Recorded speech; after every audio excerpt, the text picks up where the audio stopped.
Today, I'm joined by former press White House Secretary Sean Spicer to go over some of the biggest political stories in the news. Sean, thank you so much for joining me. Always a pleasure to be with you, Stephen. Thanks for having me again. So, you were the press secretary for Trump. You fielded all of the difficult questions on his behalf. You understand the media probably as well as anybody. Why is Kamala Harris being hidden from the public? And why aren't Democrat voters more bothered by not knowing who she is or what she stands for? You're hitting on such a great question. The reality is your one question is probably three or four. And so let me, if I can, try to break this down a second. I think what voters want is one thing. And I think you're absolutely right. There's a new media research poll that came out that showed that 70% of Democrats and 70% of independents have no idea where she stands on the issues. They want to know. I mean, and it's not just like some kind of insatiable desire. Like for a lot of these guys, they're passionate about an issue, right? And they want to be completely progressive on something. And so they want to know, does she share my values and all this? So they want to know for that reason. And then the second issue is that why can she do this? And I think part of the reason is because she's got a fawning press corps. I mean, they literally let her get away with this, not just not talking to them, but it's not that she just doesn't even talk about issues, right? If you go to her website, she's got a donation page and a bio page. There's nothing on issues. She wants to be a blank slate. She wants to be everything to anybody. And what'll happen is you'll see the campaign now put out, iterations of she no longer believes this clip or something when confronted with, for example, fracking, which is not going to go over well in a state like Pennsylvania, a must-win state, 19 electoral votes. So they just sort of throw out these little, oh, we no longer support that. Her position has evolved. But they don't say, so we'll sit down and explain to you why or how or whatever. It's just she gets to be everything to everyone. And what I think is important is that through the use of her own voice, her clips, we who have platforms expose that. And I think the Trump campaign in the last 72, 96 hours has done a really good job of that. And instead of trying to make an attack on her, which is kind of what you normally do in politics, my opponent believes this or what have you, they're literally just playing clips of her stating a position that she's had. And I think that that's the most effective thing. For example, as I said, fracking, right? She was unequivocal on a stage with CNN's Aaron Burnett would ask, do you support would you support banning fracking? Absolutely was her answer, right? So the Trump campaign playing that over and over again in Pennsylvania allows the voters there to just see her in her own voice state her position. Now, she may say she wants to walk that back or whatever, but if you're a voter in Pennsylvania whose job depends on fracking or energy or what have you, I think you're going to be a little bit more skeptical of supporting her if you've known that just a few years ago she was, quote, unequivocal and standing on principle, and suddenly now she has a different view. And it's issue after issue that's the case for. But the truth is that she gets away with it. And I will say this, Stephen, as a political practitioner, I kind of admire it. Like, it's like if you know you can get away with something and no one's going to hold you accountable for it, wouldn't you do it? And I think that that's how her campaign views this, is that why would we do an interview? Why would we put a policy paper out there when we know that we can get away with not doing it? We can be everything to everyone. And that's the reality of what they're doing. I mean, I'm somewhat jealous of it. It's like people ask me all the time about being press secretary and saying, oh, what do you think about the job that Karine Jean-Pierre does? And I think her incompetence aside, I would kill to have had that press corps that asks no follow-up questions, that doesn't ask any probe. I mean, there's something, I think it's got to be great to be her. When you stand up there every day and you can just say stupid things, nonsensical things, and no one holds you accountable. It's kind of cool. Yeah. So let me make sure that I understand what you're saying.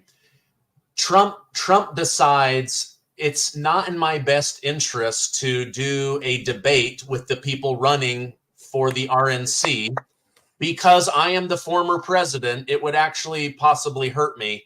Kamala saying, wait a minute, it's actually to my advantage to just be a woman or a person of color and not put it out there, but just allow people to vote for me for really simple. Is that like a great analogy of just You're the first one that I've heard make that analogy. And I was like, you know what? That's spot on.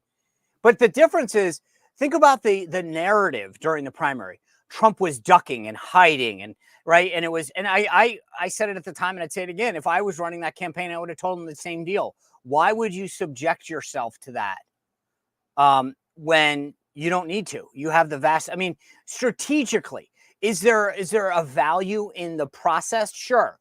I'm a big fan of, I love debates. I love watching it. And so, but if your job is to advise your client, I would have told Trump the same thing. Don't stoop down to the level of people that are polling at 2, 3, 4%. They have everything to gain and you have everything to lose. Frankly, it goes back to the debate, not to switch streams, that Joe Biden had with Trump. If we hadn't had a debate till September or whatever the presidential commission was calling for, we would be debating Joe Biden. Joe Biden's convention would be starting it would be starting this week. But I think that the difference is Kamala Harris gets away with it. Trump during his primary, they were like, he's hiding, he's ducking, he's avoiding things. They don't care. They're like, okay, if this is what you need to do to win, we'll step aside as a press corps and allow you to do that. The same people, by the way, that love to talk about the First Amendment and transparency and media access and all that, suddenly don't care anymore. Yeah. I saw this on your Twitter page. The mainstream media, when discussing Kamala Harris, 84% of the time, they are positive about her background, her policies, her experience. 89% of the time, when Donald Trump is talked about on the mainstream media, it's negative. Oh, he's been impeached. This, that, and the other. Is this like subtle election interference, or would this be better classified as boiling a frog, in a sense that they are slowly poisoning our mind towards Trump and slowly warming our thoughts and hearts towards Kamala Harris? I think it's going to be both. There was an example that I used on my show yesterday, and it was put out by one of the Trump operatives, where J.D. Vance a couple weeks ago talked about expanding the $5,000 per child tax credit. And CNBC had a headline that said Vance proposes expanding $5,000 child tax credit, potential risks ahead, right? It was a risky strategy. It was a bad idea. A couple days later, Kamala Harris proposed the exact same thing, expanding the $500,000 per child tax credit. The headline in CNBC said, Harris proposes $5,000 expansion of child tax credit, to assist families. And it was like, wait a second, exact same policy, exact same. Which, by the way, again, side note, she copied again another one of the Trump Vance policies. And yet the media outlet, when Trump or Vance say it, it's bad, negative, perilous. When Kamala does it, it's a great idea. It's good. The exact same thing. And to your point, it's a little of both. It's like, is that election interference? I think so. It's clearly tipping the scale for one candidate, but then equally, to your point, it's a little bit of just like, make sure that those people are bad and these people are good. And it happens over and over and over again. You saw this when President Trump proposed no taxing on tips, right? It was considered gimmicky and stupid, and it would cost the federal government a lot. When Harris did it, it was considered savvy and smart, politically astute, right? It's the same thing. She copies him, but when she does it, it's great. When he does it, it's bad and stupid. And I've been in this, Stephen, for 30 years. My first campaign was in 1994.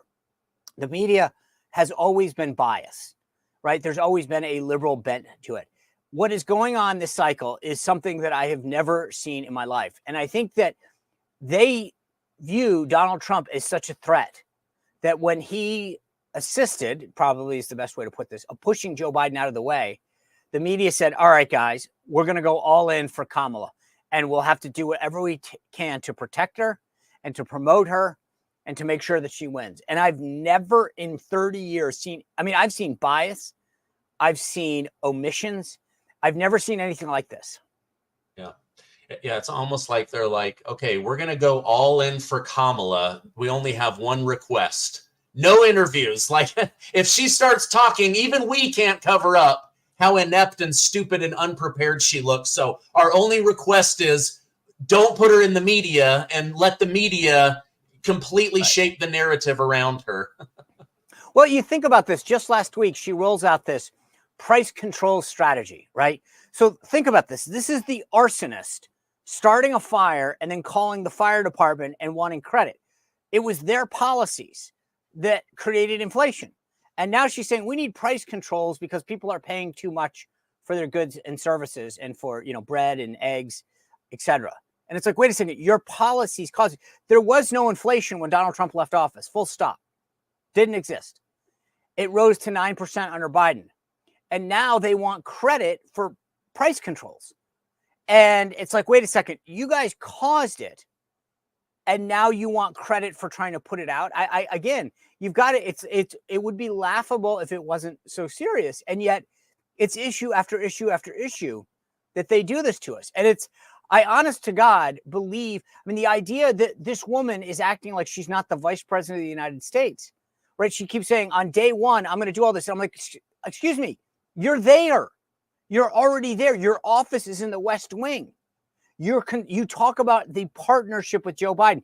It's the Biden-Harris administration. They've been very clear since day one.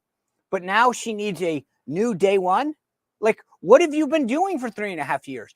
Like, you praised Bidenomics. You talked about how awesome this was. And now suddenly it's on day one, I'm going to do the following. Yeah. That's a good point where I believe J.D. Vance said it best. You already had your day one. Get to work, like you're going to let the American people struggle for 6 months until you put your hand on, whatever family Bible with a purse that she, takes an oath on top of. But okay, speaking of Kamala, I want to come back to this idea of her being a communist-like thinker, but just in the last week, people were trying to explain, like, how did she have these events where she was getting the same number of people as Donald Trump, right? And then it gets exposed that they were hosting free concerts and then bringing Kamala in after. So none of those people showed up for Kamala, right? Then they were starting to fill in the gaps of people with curtains and AI, inventing fake people, right? She finally holds an event where it's just her, Sean, and only 200 people show up. Like, this whole campaign is a complete fake. It's a facade. Oh, it's so phony. But here's the thing. The other day, and again, I played these two clips on my show, right? She puts on her Chuck Taylor. She wants to look hip and young and cool. And if you're not from the Mid-Atlantic, I'm not. So I'm explaining because I don't know that everyone gets this. There's this little competition between Sheetz and Wawa. They are both convenience store / gas stations, especially in Pennsylvania where they're kind of headquartered. And she walks in and there's this video that goes viral of her husband, Doug Emhoff, being like, here, honey, here are the Doritos. And she's like, oh, cool. Like, I'm cool like you. I go to convenience stores and get Doritos, right? But then there's a take two where they do it all over again. And Tim Walz, who happens to also be there, he finds the Doritos in and she's like, Tim, are there corn nuts over there? Like, they try to create authentic moments. The whole thing is staged. It's unbelievable. But I by the way, you know what the kicker of the whole thing was, Stephen? They did this whole thing, as I said, at a Sheetz. They forgot that the Biden administration sued Sheetz because they had done criminal background checks on all their employees. So the funny part about this is they were trying to curry favor. And they blew it by no one. Of course, no one in the press corps is going to expose that. But the Biden-Harris administration has sued Sheetz Corporation because they asked all their employees to be part of to undergo a criminal background check. So they sued them for that. I got a kick out of the fact that here they are trying to act like, hey, see, we stop in convenience stores. We dress casual, just like you, average voter. And it's so fake and contrived and phony. It's unbelievable. Yeah. Yeah, we're just like you. We have Secret Service sweep the entire gas station, clear out every single customer, and then walk in and buy the most brand name thing you can think of, Doritos. Yeah, we're just like you, right? I mean, the video though, it's so it's cringy because it's so fake. It's like first of all, anyone who's ever walked into a convenience store, I'm sorry, whether it's 7-Eleven or Wawa or Sheetz or whatever. I mean, you go down the chip aisle, they're walking around acting like somehow it's a mystery where they put Doritos in convenience stores. Did you find them? Did you find them? And I'm like, dude, it's in the chip aisle where all the other chips are. This isn't a mystery if you've ever been in a 7-Eleven or any other convenience store. And they've got 3 people pretending that they're looking for Doritos. Like, it's so fake. It's unbelievable. Everybody knows where. I mean, again, it's the degree to which they try to relate to everyday people is pathetic. Yeah. I'm sure you've seen this. President Trump put up an AI image of Kamala speaking at the DNC, and it's all red with communist China-like colors. I've seen other people calling her, communist Kamala. What I know that this isn't just based on clever marketing. This has to do with her father being a highly devout Marxist believer. It has to do with the way that she ruled as a district attorney. Why is she being called communist Kamala? Well, first, I mean, as you point out, her father was an academic and an economist that really espoused these views. And okay, I can argue that that's, that was your dad and you shouldn't be a scribe. Okay, fair enough, fine. But here's the thing. There are several clips that start to talk about this. So first of all, price controls last week, right? We're going to tell corporations what they can charge. Number 2, she talks about her time as DA, that she would go in and she would use her pen and that she was all powerful because she could give someone a misdemeanor or whatever, and it would ruin their life, right? And then, I mean, she starts talking about patents. And she goes into how she can just take patents away from people because she wants to even the playing field. It's like, so let me get this straight. You invent something. This is why people come to America, because we want to create a level of entrepreneurship and capitalism and the entrepreneurial spirit. And yet here she is saying, we'll just go in and take your patent, right? It's over and over again. It's more government, more control, more power. That's who she is at her core. We saw that during COVID, more lockdowns, mask mandates. It's all about them and government controlling you. And they don't want, they literally have no problem talking about it. Tim Walz, there was a story the other day about how it's so cool that Tim Walz owns no stocks, lives in government housing, and has no assets, right? It's the cool thing now to not have anything because he shows that that can be a better way of life.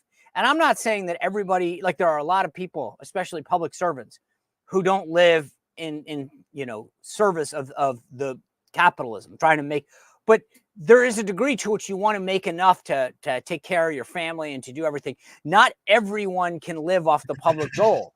And yet they try to control what we do. They want to control what we say. They want to control our life. I mean, like I said, think about the spectrum that she's openly talked about, wanting to use the criminal justice system to destroy people's lives. And she says, just with a stroke of my pen, I could give someone a misdemeanor and it would destroy their lives if they strayed, right? Then she talks about the patents and removing them and the price controls. This isn't a one-off thing that she's talking about. This is a complete mindset. Yeah. Let me switch gears with you because I'm sure you've talked about this on your show. The FBI desperately does not want to look part of a conspiracy to assassinate former President Donald Trump. Yet they do early cremation and burn the body of Thomas Matthew Crooks. They are now blocking access to all photos, all autopsy details.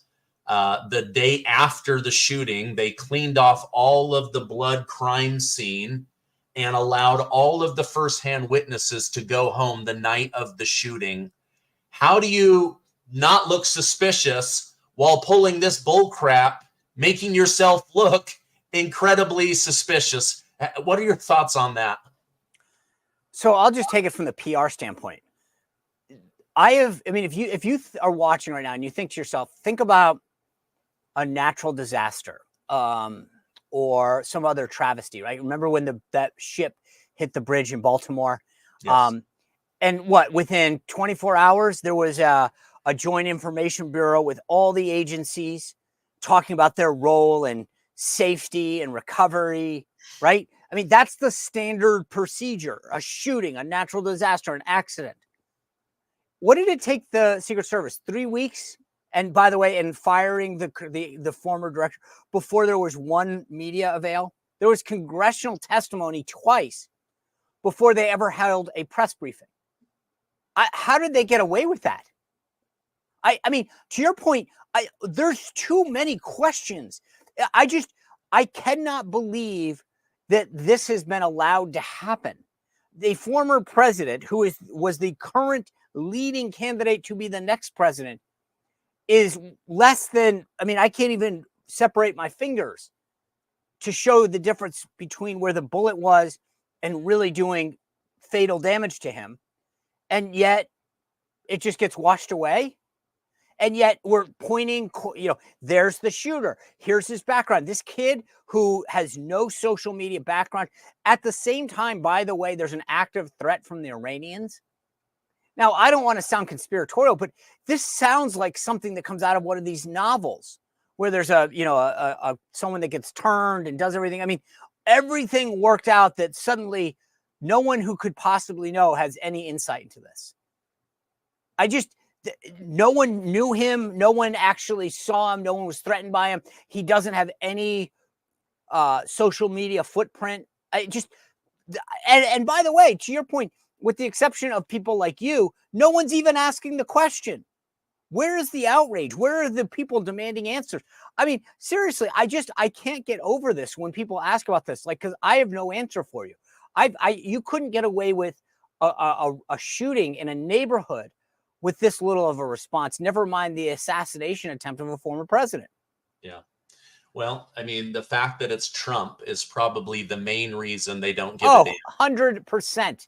100%. But also, I mean, this goes back to the larger question, though, is that it's not like, oh, it's Trump, so who cares? Is there more to this? And have we I mean, it's like someone went in and wiped it all down and said, oh, sorry, nothing to see here. And every time that someone else looks into this, like they brought those members of Congress up, Corey Mills and Eli Crane, they both have special operations background in the military. They go up, start looking, and suddenly they start asking the right questions. And it was like, oh my God, please stop. Because it was so blatantly obvious that something was going on. I mean, think about, I can't imagine. This guy is 130 yards out. Everybody sees him. And yet we're still sitting here without real answers to the questions about what happened, why didn't, I mean, I don't know. Every time I start to think about this, you end up with like 15, 20, 30 questions that you go, how is it possible that we could be at this stage, this far out, and still know so little? Yeah. Over the weekend, I watched multiple new like dash cam videos, body cam videos of different police from different angles running around, and they're all openly saying, there's someone on the roof with a gun. We're trying to get up there with a gun. At no point does anyone say we should probably take the former president off the stage out of abundance of caution. Yeah. It makes no sense. I mean, like, the funny part about this is I've talked to sources. As you know, I worked at the White House. There were plenty of times, and I without getting into it, where there would be an event and something would draw the ire of someone's suspicion, right? And they'd say something in the 200 quadrant, about 200 yards away in that quadrant, let's hold for 5. Or, hey, we're sending an agent to investigate. Why? None of that happened this time. Why? And I think that's again, why didn't it get through? Why didn't they hold? I mean, it's one question after another, after another, after another. Yeah. I read today that General Michael Flynn, a person who was arrested and jailed under the Logan Act because of Obama and Hillary Clinton when Trump first came into office, he's now putting out a warning that America needs to wake up, that the Democrat corruption machine within the legal system is right now preparing to jail Donald Trump in late September to keep him from office, to embarrass him before the election, and keep him from campaigning during the most crucial part of the election cycle. What are your thoughts on General Flynn's warning? Yeah, here's the funny thing about it. With all due respect to General Flynn, this goes back to this idea that I was talking about with Kamala. Listen to them themselves. Jamie Raskin, the congressman from Maryland, he's on tape saying that they will use the 14th Amendment to prohibit Trump from taking office. This isn't like a theory. That's why I'm saying, like, the Democrats in the media will dismiss what General Flynn is saying. Listen to Jamie Raskin, Democrat of Maryland, who has been outspoken on January 6th committee and all that kind of stuff. Listen to what he's saying. He said, well, the court said that we couldn't prevent him from running, but we can use the 14th Amendment from him assuming office.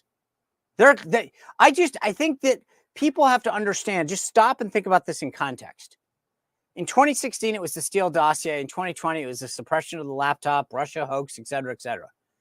They've since tried to take him off the ballot, right? Again, remember the people who care about democracy, try to take him off the ballot. They've gone after him criminally and civilly to try to bankrupt him and to jail him 4 times. They've sued to keep Robert F. Kennedy off the ballot. I mean, this is, anyone who thinks they're done needs to have their head examined. They didn't go to this length to just stop and say, you know what? We lost, unfortunately. The Supreme Court ruled against Jack Smith. Good try, guys. They're like, all right, now we got to find a new tactic. They're coming. They get it. Donald Trump presents an existential threat to the way of life for so many people on the left. And they will stop at nothing to stop him. Yeah, no, I agree. They want him jailed or dead. And they may get their wish. Well, hopefully not. But okay, final question. I appreciate you coming on. Always. Today, I read that the Wisconsin DMV has been secretly registering illegal immigrants to vote in the presidential election. This was only discovered because 72,000 of the people were all given the exact same driver's license, the exact same driver's license number. So at least they figured that out, right? But 72,000 that we know of in a swing state. Are illegals going to decide who is president of the United States this election? Maybe. I mean, you said what? The number was 70,000? 72,000 that they know of. Okay, so let's just review this real quick. 2016, about 75,000 over 3 states decided the 2016 election when Donald Trump won, and the Democrats were caught off guard. In 2020, if you look at the official tallies, Joe Biden won with 44,000 over 3 states. So you tell me, what does the math suggest? But let me just remind people of something that I've been saying for quite a while. And I know that you've been sounding the whistle, and other great patriots have been doing the same. These guys have created the foolproof system. You let people come into this country just walk on in. And I believe the number is probably closer to 20 million. The 10 million, I think, is to try to just keep that number low to make it seem less. Not that that's a number to snivel at, but that's significantly less than I think the 20 that are here. And then we have to give them free driver's licenses in places like Wisconsin and California, et cetera, New York. Keep in mind, it doesn't matter, right? I mean, think about this for a second. You get your license in California, you don't want to move to Wyoming. What are they going to ask you for? Do you have a current driver's license? I do. Can I see it? Oh, here it is. Once you have that driver's license, then what do? You use it to register to vote. And then what do they do after that? In many states, they make it a crime to investigate that. So you've created on the left a foolproof system. And I keep bringing this up to Democrats, and they'll say to me, Sean, it's against the law to vote. Oh, so illegally. And I'll go, so let me get this straight. It's against the law to come in this country illegally. But the line that you somehow draw is that then you're not going to break another law. So you'll break certain laws, but not other ones. I get it. Okay. I just wanted to be clear which laws were okay to break. But the left has created the most foolproof system. I mean, again, in some ways, it's like evil genius. You have to almost give them credit for it. You'll let people flood into the country. You give them a free driver's license. You allow that driver's license to be the predicate to what they need to register to vote. And then you make it illegal to investigate that. Yeah. So to answer your question, I don't know. But I do think that, like, this is not something that we should be quiet about. This is their plan. And I remind people all the time, Stephen, if you want to secure the border, not to undermine what Donald Trump did, but it's not that hard. Donald Trump did it. Remain in Mexico, Title 42. I mean, boom, blah, blah. I mean, there's like 5 things that you can do through executive action. Joe Biden and Kamala Harris are choosing not to do that. They are choosing to do that. I'll give you one quick funny story. I got a buddy of mine who's a contractor for the State Department. And his company put up signs in South America, South and Central America, when President Trump was in office. And the signs basically said, you know, America's closed, don't come. When Biden came into office, they had his company change the signs where need help, and it had a phone number. So this is intentional. They are creating this system, and they know exactly what they're doing. And they want everyone to believe that somehow they're trying to, you know, to stop. They want this to happen. It's not hard to stop it if you really wanted it to. Yeah. You mentioned in the last 96 hours or so, the Trump administration is correctly using Kamala's own words against her to let the people know what her actual policy ideas are if she's going to remain quiet. What are a couple other things with your 30 years of experience that you think Trump is doing right? And if you could, you know, get access to him or his team, is there anything that you would say, hey, I really think you guys should double down on this strategy in order to win? Yeah, there's 2 things. Well, they all come out of the same thing. We've got to remember that everybody who gets it is already voting for Donald Trump. What we're talking about now in these final 80 plus days are the 50, 60, 70, 80,000 people across 5, 6 states that are going to make a difference. And what matters to them? What puts them on your team and gets you over the finish line? And the number 1 and number 2 issues right now are immigration and the economy. They want to know what you're going to do. And Donald Trump wins that argument every day of the week because of his record. People want a safe and secure country. They want a safe and secure border. They want a more prosperous country. They want their communities to be more prosperous.